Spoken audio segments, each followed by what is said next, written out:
Hi, and welcome. If this is your first time, to all of you that are returning, I'd like to welcome you back.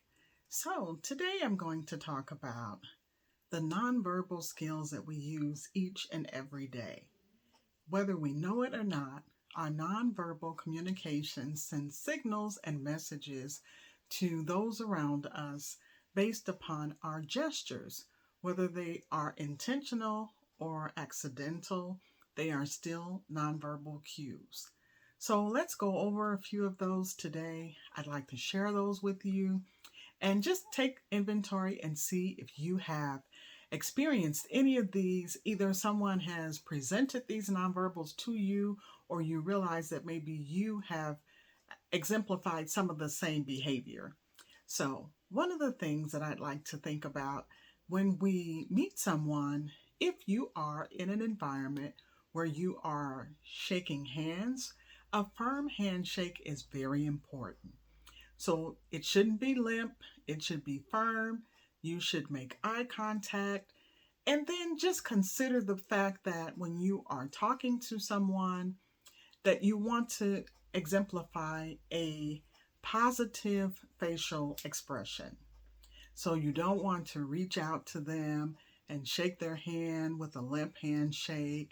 And then at the same time, you're in a position where you're just not really making any eye contact. Your eyebrows and your eyes, they don't send a positive signal. So it's important to make eye contact. Look the person in the face for about 2 to 3 seconds at least. This way, you are showing interest. You also want to practice active listening. That means you are taking a moment to actually hear what the person is saying. You want to be the person that also pays attention to your tone. So you want to be sure that you are speaking in a tone that it's not too soft and it's not too loud. And so you want to pay attention to that so that you have a normal tone in conversation and that it's not in alignment with the person that you are speaking with based upon how they have spoken to you, which we would hope would be in a favorable light. And so, also, when you are speaking, you don't want to use a lot of hand animation where you're just, you're doing a lot of talking and you're just saying, and I meant this and I meant that, and then this happened and then that happened. You want to be more in control of the conversation that you are having when you are speaking. And then also the personal space that you keep up and a certain amount of distance from someone. For example, intimate space is considered to be 18 inches, but personal space is more 4 feet. And so that is a totally different amount of distance that you would put between you and the person that you are speaking to.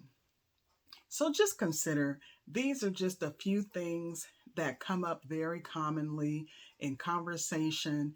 We're sending signals all the time to people when we are speaking to them. And then we also want to have a positive and correct posture. So you don't want to have slumped shoulders. You're speaking lowly.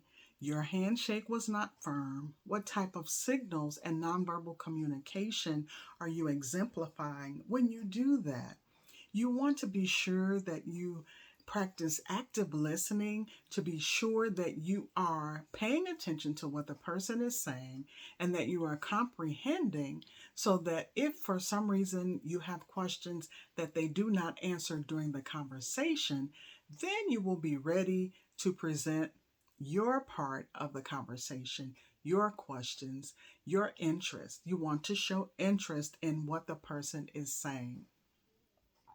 And so, in all of these examples that I have shared, there is also another that we must consider. In many environments, you will realize that there's a certain type of personal appearance that you would blend in with based upon the information that you have. And so that means that you want to feel confident in any environment. And so you want to dress according to the environment. If it is a corporate environment and it is somewhat of a formal environment, then you want to dress accordingly. If it's a suit and tie type of environment, or an environment where you will need to wear heels, and women, you may be wearing hosiery, and you want to be sure that it is a heel that has a height that you feel comfortable walking in. For the men, you want to be sure that your shoes are polished, and you want to be sure that the shoes that you are wearing are comfortable. And that means everyone, you want to be comfortable, you want to be confident. And so please leave me any comments that you might have, any other things that maybe I didn't cover, and just let me know what your thoughts are. I've shared some things, I've looked down at my notes, but I've made eye contact with you. I have correct posture. My tone is great. I'm making eye contact. I'm showing interest in speaking to you at this moment because I want you to be confident and I want you to be aware of the nonverbal communication that all of us send on a daily basis. And that is my presentation for you today. Remember, the sun is setting, but how far are you getting? Until next time, take care.